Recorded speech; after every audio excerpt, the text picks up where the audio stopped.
પૂરતો વરસાદ પડે અને વડોદરાવાસીઓને પાણી મળે તે હેતુથી વડોદરા મહાનગરપાલિકા દ્વારા સત્યનારાયણની કથાનું આયોજન કરવામાં આવ્યું। વડોદરા મહાનગરપાલિકા દ્વારા વડોદરા શહેરમાં ચોમાસા પૂર્વે દર વર્ષની જેમ આ વર્ષે પણ સત્યનારાયણની કથાનું આયોજન આજવા સરોવર ખાતે કરવામાં આવ્યું હતું। આ કથા વડોદરા શહેરના આવનારા દિવસોમાં પૂરતું પાણી મળી રહે અને વરસાદ પણ પૂરતી માત્રામાં પડે તે હેતુથી કરવામાં આવી હતી। આ કથામાં વડોદરા શહેરના નવીન ચૂંટાયેલા પ્રતિનિધિઓ એટલે કે મેયર, ડેપ્યુટી મેયર, ચેરમેન, શાસક પક્ષના નેતા અને દંડક સહિત મ્યુનિસિપલ કમિશનર પણ ઉપસ્થિત રહ્યા હતા। પર કથા રાખવામાં આવી હતી, કઈ રીતે આનું આયોજન કરવામાં? આજે આજવા સરોવર ખાતે અમે સત્યનારાયણ કથાની આયોજન કરવામાં આવી રહ્યા છે। દર વર્ષની એમ આ વખતે પણ આની આયોજન કરવામાં આવી રહ્યા છે।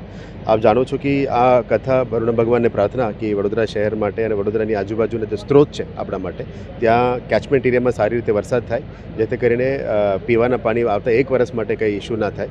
અત્યારે અમે સિટીમાં વોટર કેરિંગ કેપેસિટી સ્ત્રોતમાં વધારી રહ્યા છે, જે રીતનું આપણા પાસે આજવા છે અને પ્રતાપ।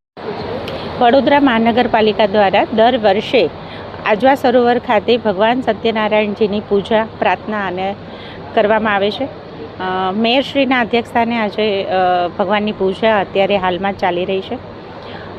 ભગવાનની પ્રાર્થના છે કે સર સયાજીરાવ ગાયકવાડ દ્વારા દીર્ઘ દ્રષ્ટિથી બનાવેલું આ આજવા સરોવર કે જે ગ્રેવિટી સાથે વડોદરાવાસીઓને ખૂબ એવું પાણી પૂરું પાડે છે।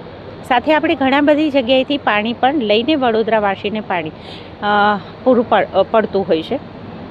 ભગવાનને આજે રીઝવવાનો ને પ્રાર્થના કરવાનો સાથી સૌ કાઉન્સિલર મિત્રો પણ જોડાયેલા છે, અધિકારીગણ પણ છે કે વડોદરાને સારી રીતે અને યોગ્ય સમયે પાણી મળી રહે એટલે ભગવાનને આહ્વાન કરી છે કે વરસાદ ખૂબ સારો પડે, લોકો હેરાન પણ ન થાય અને લોકોને સારી રીતે પાણી પણ મળે એવી પ્રાર્થના આજે અહીંયા સૌએ ભેગા થઈને કરી છે। મીડિયા મિત્રોનો પણ અમે આભાર વ્યક્ત કરી રહ્યા છીએ કે સૌ સાથે જોડાયા છે અને ભગવાનને પ્રાર્થના કરી રહ્યા છીએ। બેન, સારી વાત છે આ રાખવામાં આવી છે કથા, વડોદરાનું પણ સારું થાય એક ઉદ્દેશ્યથી રાખવામાં આવી છે। હમણાં